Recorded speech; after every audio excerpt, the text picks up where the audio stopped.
Theo, we're into the second month of the year, and as always in South Africa, life is interesting. We certainly can't complain that we're bored here.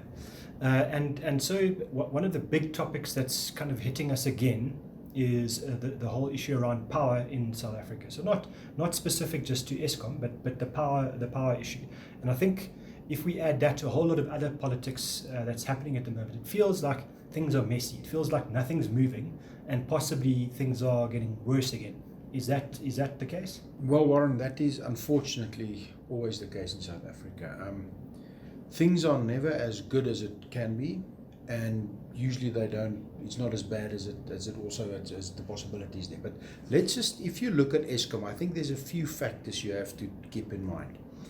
Eskom is about producing power so that the South African economy can work. Now, there's three big elements within Eskom, but I think I just want to take one step back. There was a very detailed article written by President Ramaphosa in the Daily Maverick in the middle of December. That article did not get the necessary publicity that it should. There he explained the roll forward in terms of Eskom. That article, signs of that you saw in the statement by the ANC after the NEC and NEC Lekgotla. You saw that again. And that comes back to all the big comments that we are seeing from Finance Minister Tito Mboweni on social media about things that we need to change our approach to stuff. We need to get private capital involved. Now, Eskom's got three big challenges, and all three these challenges needs to be addressed. The first one is the debt. Eskom has, latest numbers, about 450 billion rands worth of debt. Well, quite simply, that's 250 billion too much. They cannot service that. The income statement, current levels of pricing, cannot service 250 of the 450. 200 it can service, the cash flow is there.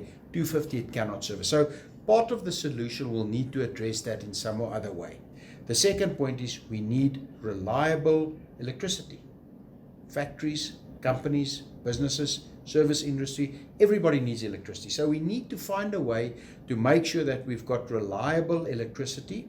And remember that the load shedding was in a period where people were on holiday.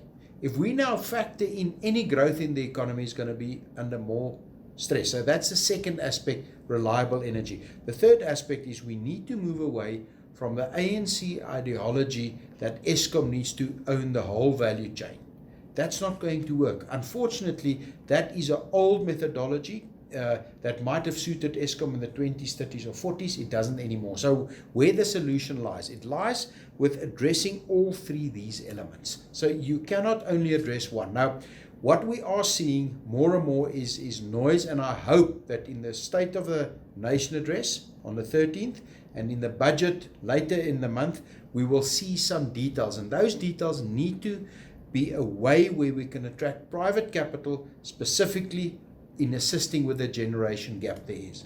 And it seems to me, if I look at what Mr. Andre de Ruyter is saying, it's easier to rather allow big industrial users or mines to generate their own electricity and make that easier and remove obstacles for that as a short-term solution. But that's not going to be a solution overnight. But I hope if you look at the ANC's document post Lekgotla, they specifically say that SOEs needs to look at getting access to private capital where the government cannot supply anymore. So Theo, to summarize from my perspective as someone who's watching it but not deeply involved, it feels to me like, again, it's the wheels are moving slowly with Eskom and with power in general in South Africa, but at least now maybe more signs that things are going right.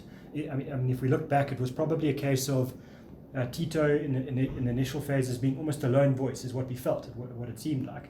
But now we're seeing the Eskom executives themselves saying the same thing, Treasury as a whole saying the same thing, and now then the president, and now the whole of the ANC. So let's hope that it gets some impetus. My personal views, I'm really frustrated with Gwede Mantashe, who's not saying anything at all. He seems to be focusing on the mining industry and the petroleum industry, but nothing on the power industry. Let's hope that that's just a temporary thing. The other thing that's come up on the radar again is this whole expropriation without compensation. So we've been in a very long process where we've been round and round the table, lots of input being gathered, but all of a sudden in the last kind of few weeks, the ANC caucus at Parliament did something different, and it seems to have unsettled a lot of people in the agri-industry and in the broader land industry. What's happened there, and is it something that we should be worried about? Yes, Warren, indeed. The land issue is a problem. And I want to take it all the way back.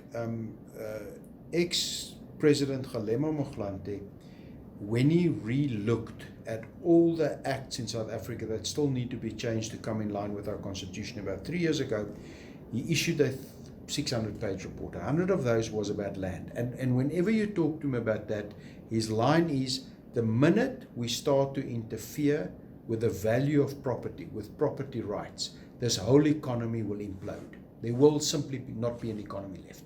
And that warning is what, every time when you hear the ANC changing their view, one always listens to that warning. Now, the problem here is that you cannot make the courts turn them into a administrative function. That's not their function. Their function is usually to decide on elements when there's a dispute, when somebody's unhappy. But to make the courts responsible for administrative matters, they're already overburdened with their primary work of judging and making judgment calls based on people disagreeing on points. So there is a point there. But the other major point is, unfortunately in South Africa, there's very little trust in the state's ability to make these big decisions and to make it proper, to implement them. So the first reaction is, but wait a second, we cannot allow the state to do this. Probably the answer is somewhere around this, that you try to fast track the process, and fast tracking the process, you have to have the courts involved only if there is a dispute. But I think the aim here is that unfortunately, the trust of the government to deliver on land reform is very low. It was incredibly criticized in the judgment the last few months, as well as by Kgalema Motlanthe in his report. So there's a mistrust of government's ability to do it. And when the ANC wants to give more power to government officials, to the executive, that always gives us red lights. My view is, I hope that sanity in the end will prevail, and that we have the core principle of protected property rights as enshrined in the Constitution, and that this whole change of Article 25 has more to do to make implicit what is explicit. So make the process easier, fast track the process, but don't do anything that will change or have an impact on property value and the security of tenure. Property rights. We need the property rights protected at all costs. Thanks, Theo. I think again, it's typical of South Africa. It's never just clean, clear, straightforward process, and things that are massively fearful or that create massive fear might not be as scary as they initially seem, and sometimes the things that seem so benign become very scary. And let's just hope that this issue gets resolved in the right way. So just to clarify for our viewers and our clients, I guess, that the 13th of Feb is the State of the Nation, and then 2 weeks later is the budget, and after that we'll hear somewhere in the month of March, we'll hear about what the ratings agencies say, and that's quite a big one for us. And I guess just going back to your point around the State of the Nation, that we hopefully hear some good news.